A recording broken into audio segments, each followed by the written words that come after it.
సోనియా గాంధీ రాహుల్ గాంధీలపై పెట్టిన అక్రమ కేసులను నిరసిస్తూ భూపాలపల్లి జిల్లా కేంద్రంలోని అంబేద్కర్ సెంటర్ లో బీజేపీ ప్రభుత్వ దిష్టిబొమ్మను ఎమ్మెల్యే గాండ్ర సత్యనారాయణ ఆధ్వర్యంలో దహనం చేశారు కార్యకర్తలు.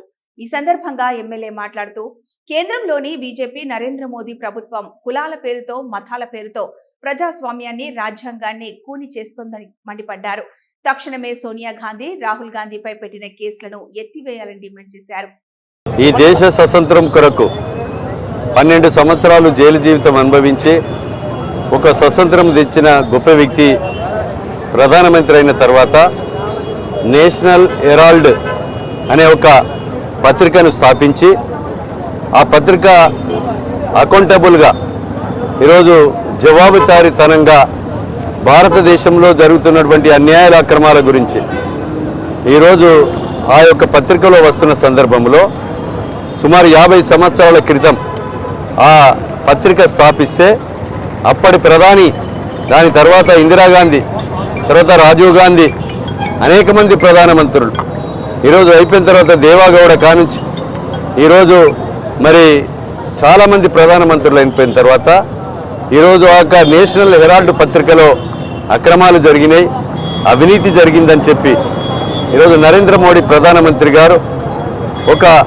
ఈ దేశం కొరకు ప్రాణత్యాగం చేసినటువంటి రాజీవ్ గాంధీ గారి సతీమణి, అదేవిధంగా వారి యొక్క సోనియా గాంధీ మీద ఈడీని ఉపయోగించి A1గా ఈరోజు కేసు సృష్టికరించి అధికార అహంకారంతో రాహుల్ గాంధీని A2గా చేసి ఈరోజు భయభ్రాంతులు చేసే విధంగా భారతదేశాన్ని ప్రజాస్వామ్య విలువలను మంటగలుపుతూ ఈరోజు మోడీ చేసేటువంటి ఏదైతే కేసులు మరి పెడుతున్నారో శ్రీమతి సోనియా గాంధీ మీద, అదేవిధంగా రాహుల్ గాంధీ మీద పెట్టిన కేసులు ఎత్తివేయాలని ఈరోజు బీజేపీతర పార్టీలను 8 రాష్ట్రాల్లో కూలగొట్టడమే కాకుండా ఈడీని, ఐటీని ఉపయోగించి దాడులు చేస్తూ ప్రతిపక్ష గొంతులు నొక్కుతూ ఈరోజు అనేకమైనటువంటి దాడులకు పాల్పడుతున్నటువంటి నరేంద్ర మోడీ విధానాలను వ్యతిరేకిస్తూ ఈరోజు భారతదేశ వ్యాప్తంగా మరి జిల్లా కాంగ్రెస్ పార్టీ, అదేవిధంగా PCC దేశవ్యాప్తంగా కూడా ఈడీ కార్యాలయాల ముందు కానీ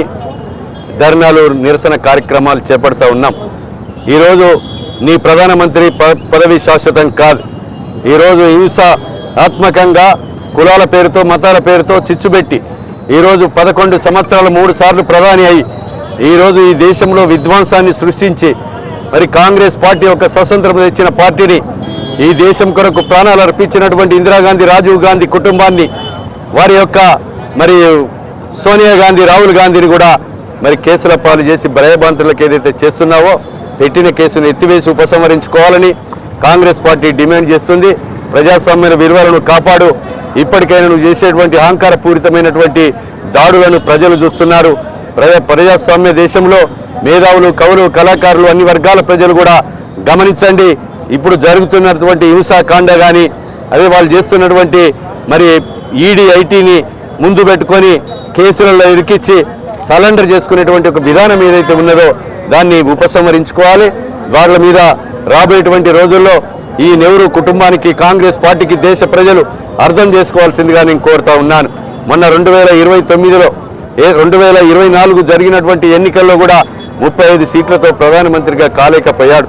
ఒక ప్రతిపక్ష నాయకుడి మీద, అదేవిధంగా ఈరోజు ఒక గౌరవ మరి శ్రీమతి మాజీ ప్రధాని సతీమణి ఈరోజు కాంగ్రెస్ పార్టీ దేశానికి ఈరోజు తెలంగాణ ఇచ్చినటువంటి తల్లిగా సోనియమ్మ మీద పెట్టినటువంటి ఈడీ ఏదైతే A1, A2గా ఉన్నటువంటి ఇద్దరి మీద కేసులు ఎత్తివేయాలని కాంగ్రెస్ పార్టీ డిమాండ్ చేస్తూ ఉంది.